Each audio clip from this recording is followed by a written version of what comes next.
Standar Khot Abana.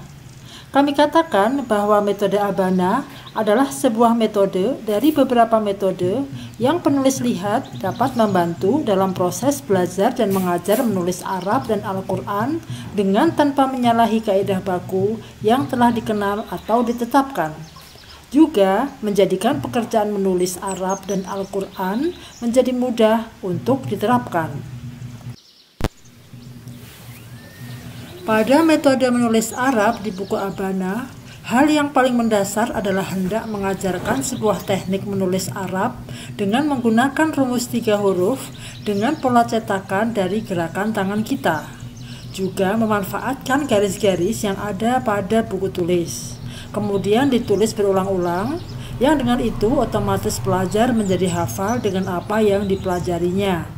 Dan juga agar siapapun yang mulai belajar menulis Arab, maka hendaknya dimulai menulis dengan tulisan model standar dulu atau yang baku terlebih dahulu, sebelum belajar lebih lanjut tentang aneka seni menulis khot Arab dan kaligrafi. Ada 3 rumus dalam metode Abana. Yang pertama adalah rumus alif, ba, dan nun. Yang kedua, dengan garis pada buku tulis.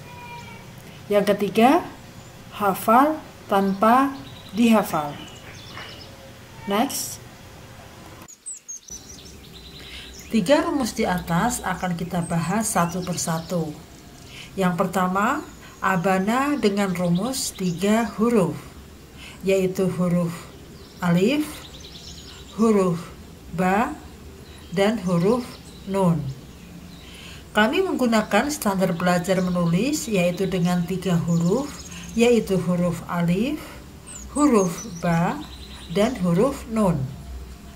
3 huruf ini kami pakai sebagai standar penulisan kepada semua huruf hijaiyah dan hampir pada seluruh huruf hijaiyah, walau di sana tidak mutlak dengan teori alif, ba, dan nun. Dengan teori menulis alif, ba, dan nun dengan baik, maka diharapkan semua huruf hijaiyah yang ditulis baik lepas maupun sambung akan menghasilkan tulisan yang baik, benar, dan standar. Baik, kita bahas kilas tentang pembentukan dari huruf alif, ba, dan nun. Huruf hijaiyah bentukan dari huruf alif, yaitu huruf kaf, lam, to, zo. Maksudnya adalah ada goresan alif pada huruf kaf, lam, to, zo. Perhatikan.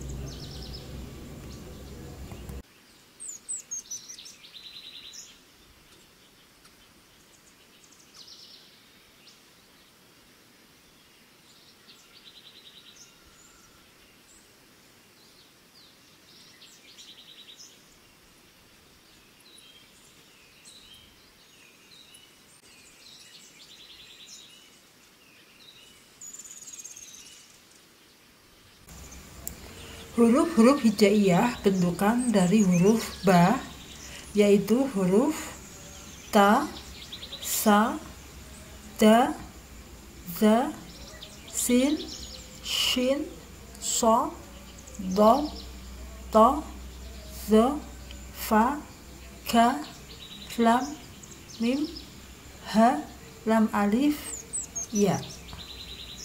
Maksudnya adalah ada goresan ba pada huruf-huruf yang tersebut di atas.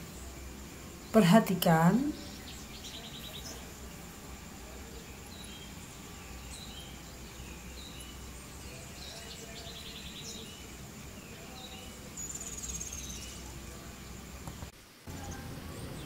Kita lihat slide tutorial huruf-huruf hijaiyah bentukan dari huruf ba berikut ini.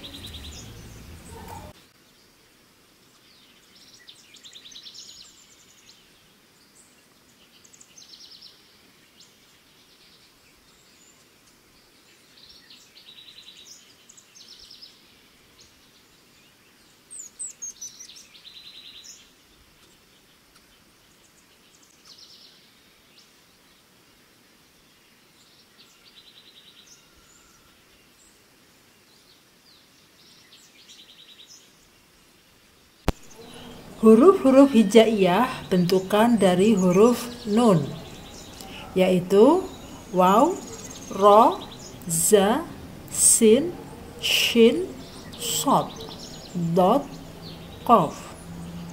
Maksudnya adalah ada goresan lengkung nun pada bentuk hurufnya. Perhatikan dan lihat tutorialnya.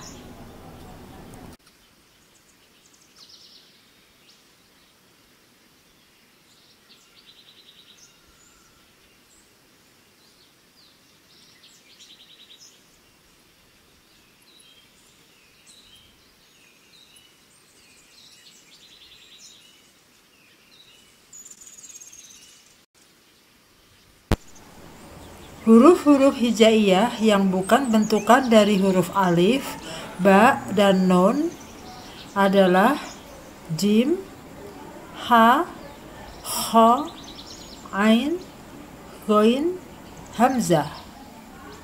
6 huruf ini terkecualikan dan spesifik juga cara penulisannya lebih mengarah dari tarikan kiri ke kanan.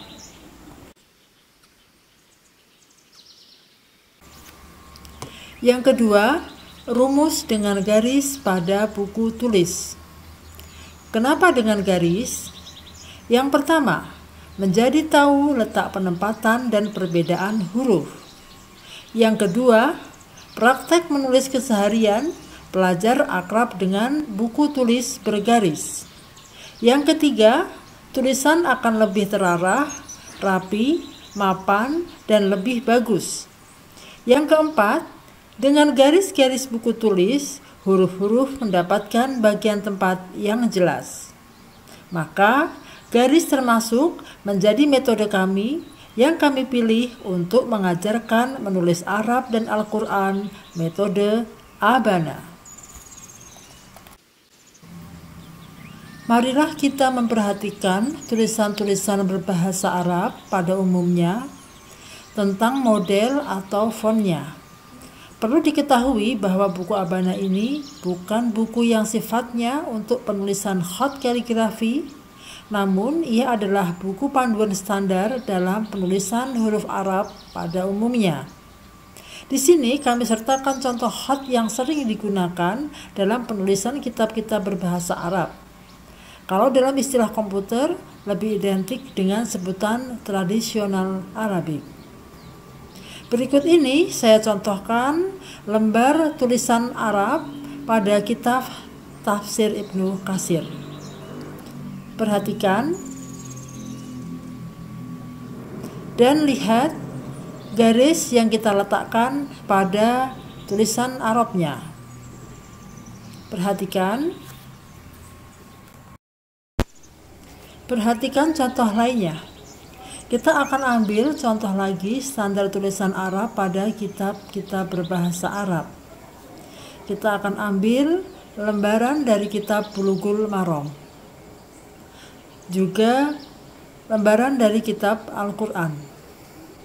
Coba perhatikan dan coba kita tarik garis mendatar pada setiap baris tulisannya. Maka di situ akan terlihat letak-letak huruf. Terlihat huruf yang letaknya di atas garis dan huruf yang letaknya di bawah garis. Maka dengan itu kita buat menjadi suatu ukuran yang kemudian kami simpulkan dan kami jadikan sebuah metode belajar menulis Abana. Yang ketiga, rumus hafal tanpa harus menghafal. Menulis adalah mengikat ilmu dan dapat menguatkan hafalan. Jika ilmu diikat dengan tulisan, maka ia akan melekat pada ahlinya. Dalam buku Abana ada latihan menulis yang dilakukan berulang-ulang dengan baik, mapan, dan rapi. Maka demikian ilmu otomatis terserap dan melekat hingga menjadi hafalan. Keseimbangan fungsi otak kanan dan kiri pada saat seseorang menulis, maka secara tidak langsung ia pun diharuskan membaca. Jadi dalam satu waktu ada 3 kegiatan yang sangat bermanfaat, yaitu membaca, menulis berulang-ulang, dan akhirnya hafal. Demikian penjelasan kami tentang standar khat Abana. Semoga bermanfaat. Barakallahu fikum. Wassalamualaikum warahmatullahi wabarakatuh.